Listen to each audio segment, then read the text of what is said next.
Bonjour ou bonsoir à tous, vous qui regardez les vidéos, que ce soit le jour ou la nuit, ici DVD Pro Catch, et on est encore parti pour un autre DVD sur l'année 2002 de la WWE auquel je vais vous en parler directement, et sans trop tarder, je vous le montre.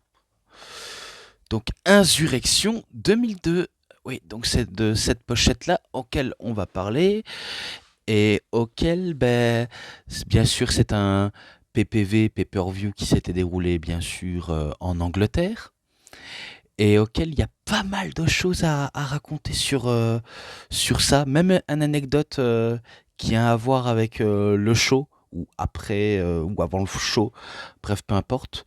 Mais bon, donc c'est de ça auquel on va parler. Alors, je n'ai pas la notice du, de la pochette, mais disons que la notice est plutôt là. Ouais, disons tout là. Donc, Insurrection 2002 s'est déroulé le 4 mai 2002 à Londres en Angleterre et auquel je vais citer un match du pré-show si je ne m'abuse. Apparemment, le premier match du pré-show et que c'était un Saturday Night Heat à l'époque. Donc, Mr. Perfect Kurt Hennig contre Goldust, donc Dusty Rhodes, et auquel ce match-là, rien d'autre à rajouter, ce n'est que victoire de Kurt Hennig, et que c'est un 3,10. Et d'ailleurs, à ce propos, ce sera son dernier match à la WWF, donc WWE, et pour des raisons qu'elles vous allez peut-être deviner en fin de vidéo. Donc voilà. Donc la notation, je l'ai dit, 3,10. Maintenant, dans la carte principale, on se déroule avec le premier match de la carte. Il y avait pas mal de segments, mais j'ai préféré d'aller droit à l'essentiel du truc. Et auquel, pour le premier match, pour débuter le show, vraiment à 100%, c'est pour le titre intercontinental entre Eddie Guerrero contre Rob Van Dam, ou Rob Van Dam contre Eddie Guerrero, peu importe auquel je peux citer en premier. Disons que match plutôt énorme entre les deux. Donc ça se match plutôt très bien, ça fait des beaux enchaînements, bien techniques. Le public, parfois même elle est dedans, parfois pas du tout. Mais ça, c'est vrai qu'il faut savoir bien apprécier ce genre de match et le style de match aussi en question. Mais moi, je n'ai pas de problème avec ça, si ce n'est que j'ai plutôt bien adoré. Et auquel ça partait vraiment à la lutte pure entre les deux, parce qu'on ignorait de qui allait gagner. Enfin, moi, j'avais aucune idée de qui allait gagner, vu comment je n'avais jamais vu ce show auparavant, donc Insurrection, à part quand c'est sur Netflix, mais sinon, j'en ai pas vu beaucoup des shows comme ça. Oui, parce que la plupart, il m'en manque. Et je sais que c'est pas forcément évident à trouver, mais qui sait, un jour j'en trouverai, si j'en trouve Insurrection et Rébellion, les derniers qui soient. Pour le Insurrection 2002 et Rébellion, je suis je suis aux deux derniers, à part, euh, à part quelques-uns, quoi. Bref, vous avez compris de quoi je voulais en venir. Parfois, on se dit que ça peut faire une échange de mains de titre entre Guerrero et Van Damme, même si j'ai encore le match en tête avec Eddie Guerrero et Rob Van Damme, le jour où il y a eu un fan qui a voulu pousser de l'échelle Eddie et que Eddie l'a rapidement corrigé. Donc ça s'assure que j'en ai encore en tête. Et pourtant, dans ce match-là, on pensait que ça allait être Van Damme ou Guerrero qui allait gagner. En fin de compte, Guerrero perd le match parce qu'il s'est fait disqualifier en utilisant le titre intercontinental sur Rob Van Damme. Donc du coup, il se fait disqualifier et ça donne la victoire à Van Damme. Donc on était bien parti pour un bon match, mais la fin laisse un peu à goût amer. Et du coup, j'ai pas le choix de mettre un 3,50 pour la beauté du match, mais pour la fin, c'est un peu... voilà quoi. J'ai pas envie de trop m'attarder 1000 ans là-dessus. Donc voilà. Puis je passe au match suivant. C'est un match féminin par équipe entre Trish Stratus et Jacqueline contre Molly Holly et Jazz. Alors, le match, pas trop grand chose à dire, ce n'est que les quatre femmes ont su au moins faire divertir le public de leur façon à eux, telle qu'ils soient. Mais j'ai pas trop envie de trop m'y attarder dessus dans ce match-là. Ce n'est que le match était bon, sans plus. Et je m'arrête ici. Donc 3,20 pour ce match-là. Puis match où il n'y a pas forcément d'enjeu, mais auquel on aurait dit presque un match où tout est permis, et pourtant pas du tout. Donc c'est entre X-Pac, donc Six Packs, Sean Waltman, One Two Three Kid, j'en passe des noms, contre Bradshaw. Donc John Bradshaw Layfield, JBL, et auquel match... est-ce que je pourrais qualifier ça de match anecdotique? Parce que je sais que la plupart des matchs sont totalement anecdotiques.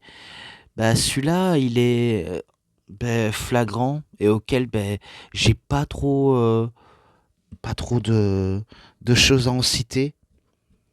Si ce n'est que je crois qu'à un moment dans le match, il va avoir JBL qui va, il va peut-être ouvrir du front, il me semble, vu comment il s'était mangé un coup de la part de X-Pac. Je sais plus, mais il me semble c'est sûrement ça, parce que j'avais entendu parler comme quoi JBL s'était ouvert le front dans le match sans le vouloir, ou plutôt en utilisant un blade job pour créer de l'intensité pour que les gens soient intéressés. À vrai dire, je sais pas trop, si ce n'est que ce n'est même pas, ce n'est clairement pas du tout Bradshaw qui remporte le match, mais bel et bien X-Pac qui bat JBL. Et du coup, match que je pourrais oublier facilement, donc 3,10 auquel je lui mets. Et là, match pour le titre hardcore entre Booker T contre Steven Richards, et auquel qui dit pour le titre hardcore dit forcément le match hardcore, et auquel les deux n'allaient pas se faire la moindre cadeau. Tout ça pour le titre qui était déjà 24/7 avant l'heure, quoi, avant l'ère 2019 avec le titre 24/7, et auquel à chaque moment il fallait toujours surveiller ses arrières pour éviter de se prendre le pin par n'importe qui, parce que sinon quelqu'un va faire le pin et te battre instantanément. Donc c'est sûr qu'il fallait rester sous ses gardes constamment, dans le vestiaire, même en dehors des vestiaires, en dehors de l'arène, et j'en passe. Tout, tout doit être forcément à surveiller pour nous, pour surveiller nos arrières. C'est tout ce que je peux dire. Alors que là, c'est juste un match où tout est permis, et auquel, forcément dans le match, je vais peut-être un petit peu cafouiller là-dessus. Après pas mal d'échanges, ça va être quand même Booker T qui va réussir à battre Steven Richards pour conserver le titre hardcore, il me semble, parce qu'il a été champion hardcore et il le conserve. Puis après, il n'a pas vu venir l'intervention de Crash Holly qui lui fait un pin, et du coup Crash Holly remporte pour je sais pas combien de fois le titre hardcore, jusqu'à ce qu'il se fait découper la tête par un coup de pied en ciseaux de Booker T et qui récupère le titre. Donc du coup Booker T devient encore une fois champion hardcore, jusqu'à ce qu'il y a ce très cher Steven Richards qui veut effectuer un genre de flagjack sur la table. Un premier temps, la table ne se casse pas. Il l'essaye, là, cette fois-ci, elle se casse. Puis, il fait le pin sur Booker T et remporte le match. Donc, oui, c'est Steven Richards qui devient champion hardcore. Donc, pas mal d'échanges et de victoires aussi. Donc on était bien parti avec Booker T qui gagne, puis il perd, puis il gagne, et puis il repère. Donc voilà, c'est un peu complexe, hein. J'aimerais marquer victoire-défaite à la seconde, mais c'est un peu trop demandé. Donc pour ça, ce match-là, 3,20. Et je passe à un autre match suivant. Cette fois-ci, c'est le match pour le titre Qu'est-ce que je raconte pour le titre par équipe? Non, c'était pas pour le titre par équipe. C'est match par équipe seulement entre les Hardy Boys, Jeff Hardy, Matt Hardy contre Brock Lesnar et Sean Stasiak, accompagné par Paul Heyman.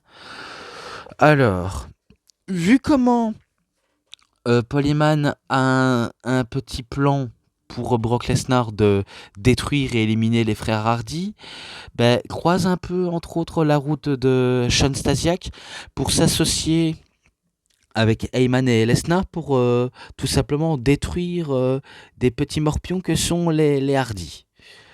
Un premier temps, je pense qu'ils étaient un peu satisfaits qu'il y a de l'aide, même si Sean Stasiak voulait faire cavalier seul. Enfin, il voulait faire cavalier tout seul. Et pourtant, ben, il va se faire allumer par les frères Hardy. Et quand, bien sûr, dans le match, quand c'est Brock Lesnar qui arrive, ben, il va démonter un à un ses adversaires. Surtout Matt, qui va vraiment prendre cher. Il va se faire pistonner, rentrer dedans à chaque occasion par Brock Lesnar. Même si je me rappelais, il y a quelques temps de cela dans le match, auquel ben, il va utiliser pas mal d'offenses pour se défendre, parce que oui, il faut au moins qu'il se défend, ce très cher Matt. Puis il se fait recalmer par la suite, et après changement par Jeff Hardy, qui a une revanche sur la bête incarnée, auquel ben, il n'a pas oublié ce passage à tabac lors de Backlash, et auquel ben, il veut tout simplement ben, détruire la grosse brute qui est Lesnar, même si c'est pas évident pour y arriver. Donc, pas mal d'échanges, pas mal de tentatives. Et il y a un moment donné dans le match auquel ben, c'est Sean Stasiak qui va essayer de tenter sa chance pour essayer de battre ces très chers Jeff et Matt Hardy. Et pourtant, ça va se retourner contre lui. Et à cause de cela, je crois que ça va mener à une victoire des frères Hardy. Et du coup, ben, quelque part, ça protège un peu Brock Lesnar dans la défaite. Pour des raisons bien évidentes, vu comment c'est le next big thing, et auquel il faut pas trop forcément le faire perdre à la seconde où il gagne, sinon ça n'aurait aucun sens. Donc, ouais, qu'est-ce que vous voulez que je dise de plus, si ce n'est que bah, victoire des frères Hardy et que ça protège Brock Lesnar dans la défaite et que c'est Sean Stasiak qui s'est entre autres sacrifié. Donc oui, ce match-là, c'est un 3,60 auquel je lui mets. Je pense que ça peut être suffisant pour moi en tout cas. Donc voilà, je poursuis encore avec un autre match, mais cette fois-ci pour le titre européen. Oui, le titre européen entre The Little Spike Dudley contre William Regal. Alors, bah, le titre, en gros, qui sert pour les catcheurs européens ou même américains devenir européens et j'en passe d'autres. Ce que je pourrais dire sur le titre européen, c'est que bah, ça se voit qu'elle a perdu de sa valeur, hein, ce titre européen. Comme le light heavyweight, j'en parle même pas, hein. Et le titre hardcore, on sait que c'était une purge dès le départ. Donc ouais, c'est vrai que le titre, certes, a amené ben, les catcheurs européens à avoir quelques opportunités, ou les catcheurs auxquels ils veulent au moins avoir un titre dans leur carrière, ou plusieurs à la foulée. Même si je trouve que le titre lui va bien du côté de William Regal, en sachant que lui c'est un véritable roast beef et auquel ben, les Anglais la technique c'est une véritable histoire d'amour et auquel ben, ils sont très disciplinés dans les sports de combat. En tout cas, c'est grâce à son flag britannique auquel ça me laisse vraiment penser. Et pourtant, dans ce match totalement anecdotique auquel j'ai pas forcément trop d'intérêt, mais auquel je peux reconnaître que le match était bon. Parce que oui, le match était bon, mais sans voler la vedette au show. Hein, parce qu'il y aura d'autres matchs qui vont s'en suivre. Et les derniers matchs, ben, ce sera les deux que je vais en parler, bien sûr. Donc malgré tout ça, ben, ce n'est pas William Regal qui remporte chez lui en Angleterre, mais bel et bien Spike Dudley qui devient champion européen. Donc voilà, je pense que tout est dit sur le petit Spike Dudley et auquel je le mets un 3,5. Donc oui. Donc là, je passe à un autre match auquel ben, il n'y a rien d'enjeu, si ce n'est que un affrontement totalement anecdotique entre Stone Cold Steve Austin contre le Big Show, Paul White, The Giant, bref, vous avez deviné. Donc pourquoi je qualifie ça de match anecdotique? Ben, je me dis où, quand, comment ils s'en ont arrivé là. Pourquoi est-ce que Stone Cold s'en prend à un géant? Pourquoi est-ce que le géant s'en prend à Stone Cold? Plus j'y pense, plus je préfère me dire, ça vaut pas la peine de trop aller plus loin de ce que je pourrais en dire, vu comment il y a trop de trucs, trop d'éléments à en citer. En plus qu'il y a, si je dis pas de bêtises, Ric Flair en arbitre spécial, mais à l'extérieur du ring. Parce que oui, il était présent, ce très cher Rick, et auquel, dans le match, c'est pour ce que c'est. Du Big Show qui fait des moves de géant, et Stone Cold, comme d'habitude, qui joue les brutes épaisses, qu'ils soient aimés ou détestés. C'est sûr, il ne change pas de mode opératoire, de sa manière de faire des bastons envers ses adversaires, pour les mettre à mal, et auquel ça va parfois causer un certain avantage au Big Show, ou même à Stone Cold par certains moments. Même si par la suite il va avoir, je crois, quelques interventions quand il va avoir un ref bump. Parce que oui, l'arbitre il va faire la sieste pendant un ref bump. Oui, il me semble que c'est ça. Et je crois que si je dis pas n'importe quoi, euh, j'essaie de me concentrer, mais c'est pas évident de me concentrer. Je crois qu'il y avait intervention de Hall et Nash, donc Razor Ramon et Big Daddy Cool Diesel, donc Kevin Nash et Scott Hall, auquel il me semble que la NWO n'était pas encore dissoute. Il me semble qu'il existait encore pendant un petit temps jusqu'à ce qu'ils décident les officiels que ça s'arrête définitive. Auquel, à un moment donné, il va y avoir Booker T dans le groupe. À un moment donné, certes, le Big Show, Shawn Michaels et j'en passe d'autres qui vont rejoindre dans l'équipe NWO. Mais il me semble que le Big Show était associé. D'ailleurs, même à l'époque de WCW, il avait déjà été associé à la NWO. Et sans blague, hein, vraiment sans la moindre blague, je suis du genre très premier degré. Donc, ouais, ouais, ouais, ouais. Puis par la suite, Le, le Big Show a voulu en finir avec Stone Cold, mais ce sera Stone Cold qui va en finir en utilisant. Je crois que l'un des premiers stunners n'est pas passé. Le deuxième, ça fait vaciller le géant. Et le troisième qui le fait coucher. Puis c'est grâce à cela auquel le Big Show va perdre le match suite à Stone Cold qui a fait les trois stunners. Et auquel c'est Stone Cold qui remporte la victoire. Pour moi, c'est pas tellement surprenant, hein. Je m'y attendais de toute façon. Donc, comme quoi, c'est simple à deviner rien que d'y penser. Et du coup, ce match-là, 3,50. Et encore, les chiffres, c'est uniquement mon avis. Et là, et là, et là, et là, et là, cette drôle de voix, et là. Ouais, je suis en train de faire du France Gall là, mais pourtant, je passe directement au main event entre Triple H contre l'Undertaker. Et auquel, certes, ce match-là n'a pas d'enjeu. Et auquel, est-ce qu'il y a une signification? Pourquoi ou comment le champion mondial WWE n'était pas présent? Donc je parle bien sûr de Hulk Hogan. Il me semble qu'il n'était pas prévu. Je... À vrai dire, je me fiche de ce qui s'est passé à l'époque. Des décisions et tout, mais même si parfois on peut se poser des questions, hein, mais encore une fois, plus j'y pense, plus je préfère maintenant d'un peu d'oublier, et auquel,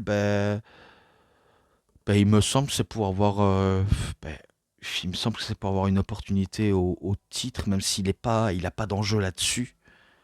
À vrai dire, l'enjeu, il n'y en a pas. Euh, je ne sais plus. Bref, tout ce que je sais, entre les deux, c'est purement du solide. Car quand t'as deux mecs puissants qui s'affrontent dans le ring, c'est sûr, il y a de quoi que ce soit un bon main event. En tout cas, pour moi, il n'y a pas photo, hein. Vu comment les deux, tels qu'ils soient, ils étaient à leur prime. Donc je veux rien savoir, même s'il y a quelques défauts vis-à-vis de l'un ou pour l'autre, ils étaient pour moi à leur prime. Et ce sera encore plus flagrant lors des années qui va s'en suivre, même dans les années 2010 également. Euh, Entre les deux, c'était vraiment un bon combat de brute épaisse. Il y avait même à un moment donné dans le match un ref bump, parce que je crois qu'il y avait un ref bump, également une intervention ou une tricherie, ça je m'en rappelle plus, parce qu'il faut savoir c'est que j'ai regardé hier soir et que j'ai j'ai parfois tendance un petit peu à oublier, je vais pas vous le cacher, et tout ce que je sais c'est que ce soit Taker ou Triple H, peu importe lequel qui pourrait remporter le match, tant que c'est le résultat qui compte et le reste, on s'en fout. En tout cas, moi, je m'en fous personnellement. Donc, après cela, je crois que Triple H va utiliser un Sledgehammer et auquel il va l'utiliser contre le Taker. Et pourtant, c'est pas assez suffisant jusqu'à ce qu'à un moment donné, Taker aussi va essayer aussi une autre manière de tenter la triche, parce que lui aussi il était un peu heel, et à l'époque Triple H babyface, il me semble, hein, parce que j'en suis pas trop sûr, mais il me semble que c'est cela. Puis à un moment donné, au climax du match, ce sera Triple H qui va avoir le dernier mot sur l'Undertaker en effectuant un pedigree et en battant tout simplement l'Undertaker. Donc c'est victoire de Triple H, et auquel ce match-là, je lui mets un 4,5. Vu comment c'était vraiment bon, mais vraiment bon, rien d'autre à citer, rien d'autre à rajouter. Et du coup, c'est tout pour moi pour en parler de la carte du show. Si ce n'est que les matchs, les segments, promo, interview ensemble, tout ce qui va avec. 4,20 auquel je lui mets, et auquel il était plutôt pas mal. Même si j'aurais dû donner de ma personne, j'aurais dû y donner du cœur, mais je ne fais que dire ce que je sais à dire. Et normalement, je clôture avec la vidéo de la fin, mais ce n'est pas terminé, parce que il y a l'anecdote auquel je suis sûr que si vous avez regardé Dark Side of the Ring, ou vous avez sûrement regardé les vidéos des youtubeurs, et je pense notamment bah, à Catch Club, également Monsieur Hawkin, ou peut-être même les youtubeurs américains, anglais, canadiens, et qu'ils en ont peut-être en parlé, et auquel cette affaire-là, on n'était pas trop forcément au courant la première fois lorsque on l'a entendu, et quand on a entendu ce genre d'affaires-là, on s'est dit ah ouais, il s'est passé des dingueries à l'époque. Eh ben, disons que après que leur tournée en Angleterre s'était terminée pour la WWF, donc WWE, eh ben, c'était l'occasion pour la plupart des catcheurs de revenir au pays. Donc, qui dit revenir au pays dit revenir en Amérique pour, pour le show d'épisode d'Euro et d'autres tournées qui va avec, et auquel je pense qu'ils étaient en jet privé, parce que j'avais entendu dire comme quoi c'était un genre de jet privé, et auquel tous les catcheurs étaient présents dans l'avion. Moi-même, j'en avais déjà parlé, mais c'était pas aussi simple à en parler dans la vidéo là en question, vu comment parfois il m'arrive de cafouiller, de passer à autre sujet et tout. Donc tout ce que je peux dire, faut savoir que pendant le moment du décollage, ils ont passé je sais pas combien d'heures à attendre. Et du coup, eux, les catcheurs qui sont pressés de revenir chez eux au pays, parfois perdent patience. Ou alors, il y en a qui veulent picoler, boire pour passer le temps. Et d'ailleurs, l'anecdote avec tout ça, c'est que dans cet avion en question, eh ben, à tel point que lorsque des colis, des boîtes d'alcool auxquelles ben, ils ont déjà été sifflés, hop, à la moment donné, ils en redemandent encore et encore. Et là, on s'est dit, la vache putain, encore des caisses d'alcool qui reviennent dans l'avion? Eh ben oui, ça ne s'est pas arrêté du tout, hein. Ça picole, ça picole, ça picole. Puis encore un autre livraison de cartons d'alcool. Et là, on se dit, mais encore? Mais c'est des monstres! C'est des monstres! À force de boire, c'est des malades!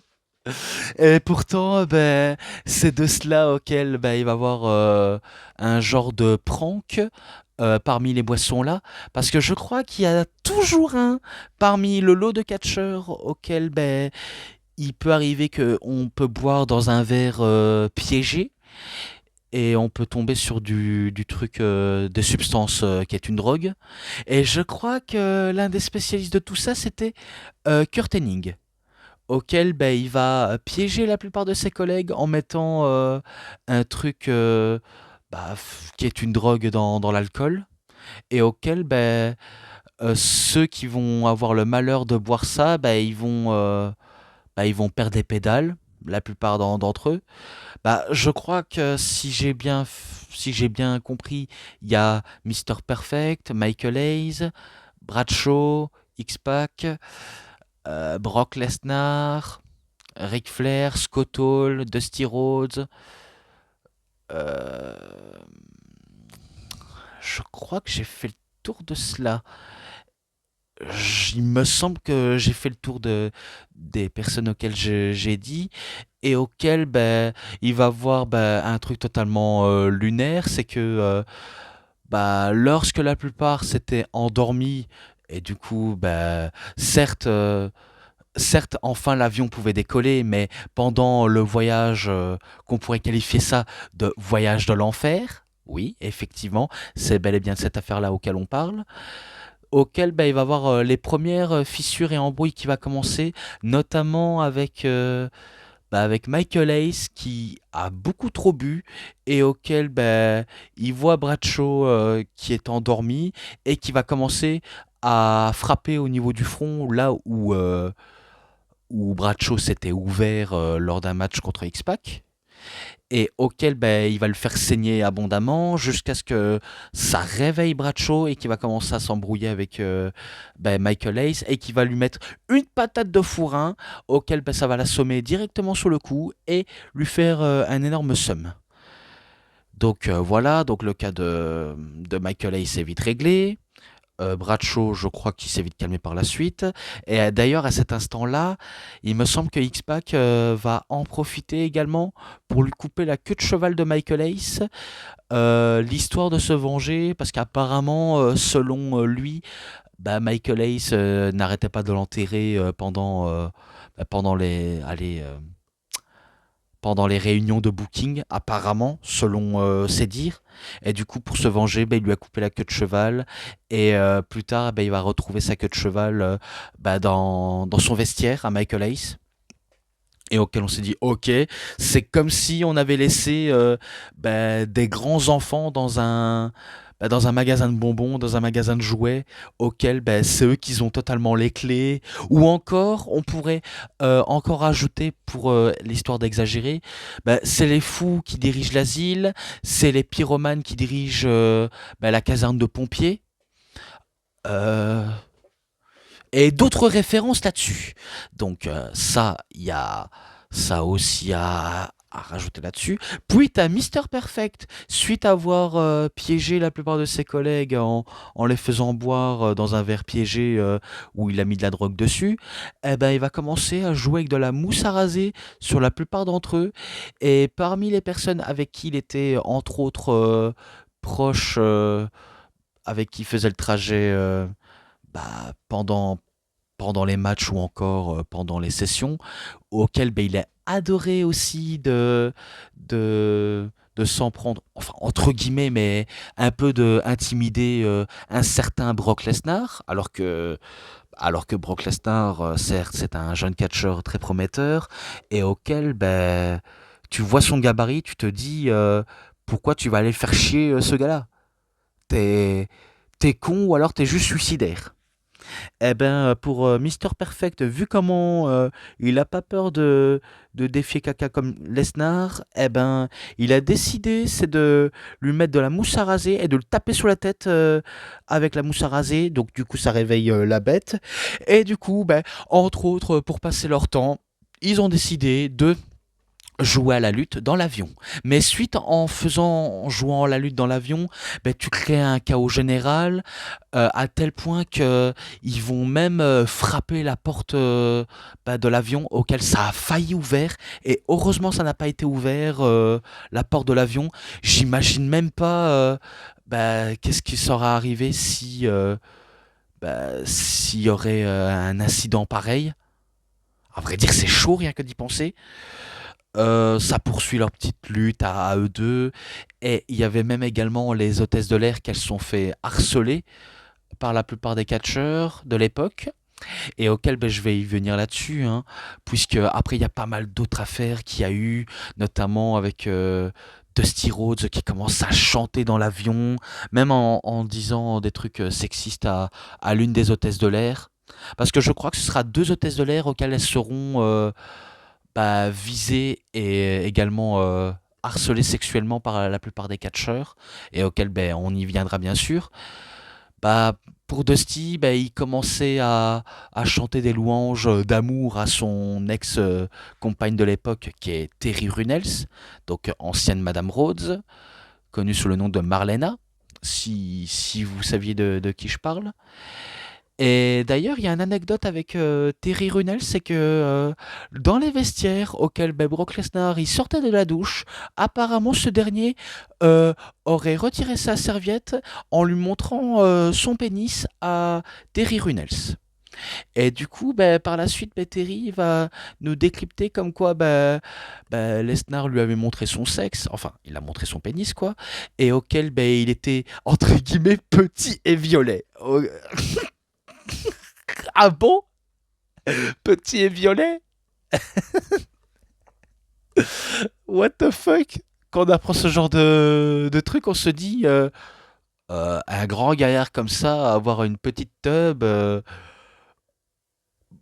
c'est c'est un pléonasme. Je sais pas quoi vous le décrire. Bon après, bien sûr, bah, personne n'a voulu dire à Dustin de la fermer, vu comment il continuait bah, à faire le zouaf, à faire des chants. Et ce qui est dingue, ce qui est vraiment dingue, c'est que bah, les autres catcheurs qui étaient à bord, je crois qu'ils étaient pas. Je, je crois qu'ils étaient ben, en première classe ou alors. Je sais pas comment vous dire, mais ils étaient au courant. McMahon était au courant, Triple H était d'accord, Shane, Stephanie était au courant, Linda était d'accord, la plupart des officiels étaient d'accord. Enfin, étaient d'accord, étaient au courant, pardonnez-moi, je m'en excuse. Donc Vince, Triple H, Steph et, euh, et Shane et d'autres bookers et officiels étaient au courant de ce qu'ils faisaient dans l'avion. Donc c'est pour vous dire à quel point ils sont au courant, mais ils ont rien fait pour arrêter ce bordel. Clairement, ils les ont laissés continuer, et ça bah, c'est pas digne d'une entreprise qui gère les catcheurs du main de fer, hein. Et du coup, mais bien sûr, ça va créer polémique, hein. Et puis s'en suivent avec l'affaire Ric Flair, au moment où, entre guillemets, ce dernier était, ben, manquait cruellement de confiance en lui depuis le rachat de WCW jusqu'à la WWE. Et pourtant, bah, malgré ce manque de confiance en lui, ben, il a toujours le talent en lui, ce très cher Ric Flair. Eh ben, lui aussi va avoir son petit lot de malheur, vu comment il a tendance à trop picoler et également à être trop en roue libre. Et du coup, c'est ce qu'il va faire. Ben, il va, il va carrément se déshabiller et de mettre l'une de ses tenues de scène, d'entrée ou de catcheur, peu importe, et auquel ben, il va commencer à faire le mariole et également à faire l'hélicoptère avec son pénis et demander à l'une des hôtesses de l'air auquel je crois qu'il va plaquer une contre le mur et lui demander de lui toucher son sexe apparemment et auquel ben, apparemment cette dernière aurait été choquée et traumatisée et la plupart de l'une d'entre elles ben, va se faire entre autres attaquer par Scott Hall auquel ben, Scott Hall ben, lui qui fait clairement la sieste et auquel faut dire Scott Hall, il a aussi une mauvaise réputation de mec bourré, de drogué, qui arrive tout le temps en train de picoler, et auquel il se pourrait qu'à un moment donné, il peut même se montrer très violent. Eh ben, lui faisait la sieste et lorsqu'il croise la route d'une autre hôtesse de l'air, eh ben, il va commencer à l'attraper par le callback et lui dire, je crois qu'il a dit qu'il allait lui lécher bah, la cocotte de la secrétaire. Oui, je sais, c'est assez dur de dire ça. Si j'aurais voulu, j'aurais dit autre chose, mais je pourrais dire uniquement cocotte ou alors les moules. Et puis à un moment donné, il s'écroule une nouvelle fois, donc il se rendort. Et auquel, c'est vrai, je peux comprendre les victimes que sont les secrétaires d'être victimes de ces vices des lutteurs, que un coup qu'ils sont bourrés, ils peuvent faire n'importe quoi. Et c'est au moment auquel ils sont revenus aux États-Unis, auquel la plupart vont sortir totalement déphrasés, bourrés, en laissant un avion de piteux état. Bref, l'avion était une vraie porcherie, à ce qui paraît là-bas. Scott Hall, il avait du mal à marcher, donc du coup, il a dû se déplacer en chaise roulante. D'autres qui avaient la tête dans le cul depuis cette affaire dans l'avion, auquel ils ont beaucoup picolé et drogué. Euh, Puis le lendemain, c'est sûr, il va y avoir des conséquences. Je sais que deux catcheurs se sont fait virer. Donc ceux qui se sont fait virer, c'est Scott Hall, à premier temps, vu comment il a un énorme problème avec l'alcool et la drogue et auquel il a jamais réussi à s'en sortir et à débarrasser tout ça jusqu'à ce que DDP vienne en aide. Il va se faire virer, puis c'est au tour de Kurt Hennig, auquel il est connu pour ses blagues parfois, parfois très douteuses ou à la fois sales aussi. Il va se faire virer également. Ceux qui vont avoir une amende, c'est Goldust pour tout simplement avec les louanges qu'il a dit, alors que alors qu'il était bourré, hein, il était forcément bourré, et aussi Ric Flair auquel, certes, il n'a pas été forcément été puni par la compagnie, mais il a eu une amende. Ce qui est sûr, il a eu une amende et auquel ce dernier, donc Ric Flair, ne va nier très longtemps les accusations contre lui, comme quoi il aurait forcé une hôtesse de l'air à essayer de toucher son pénis. Donc lui, il dit catégoriquement que tout ça n'est jamais passé, et pourtant ça a l'air que ça s'est passé. Même si tu ne te rappelles plus de ce qui s'est passé, tu étais bourré ce jour-là. Et on sait que cette affaire-là date depuis plus d'une vingtaine d'années. C'est plus la peine d'en revenir là-dessus. Mais quand on apprend tout cela, on se dit qu'il s'est passé des dingueries. Et du coup, pour Michael Hayes, lui, il a trouvé sa queue de cheval emballée dans un sac plastique. Et du coup, je crois qu'il a deviné de qui c'était des années plus tard, même si sur le coup là, il n'était pas au courant de qui il s'agit et de qui a fait cette mauvaise blague. Bon, je pense que j'ai un peu tout dit là-dessus sur les anecdotes. J'aurais tellement voulu, mais j'en peux plus de trop en parler, si ce n'est que j'ai dit ce que je pouvais dire. J'espère que ça vous aura été satisfait. Et moi, je m'arrête là en faisant l'introduction de fin. Donc c'est tout pour cette vidéo de review. C'était DVD Pro Catch. J'espère que ça vous aura énormément bien plu. Et si vous avez aimé cette vidéo de review, vous savez ce qu'il vous reste à faire. Likez la vidéo, commentez, partagez, abonnez-vous à ma chaîne et cliquez sur la petite cloche pour avoir plus de notifications et des prochaines vidéos. Et moi, comme d'habitude, je vous dis bonne journée, bonne soirée à tous. Au revoir tout le monde pour une prochaine vidéo. A plus à tous les fans de catch. Allez, bye bye tout le monde.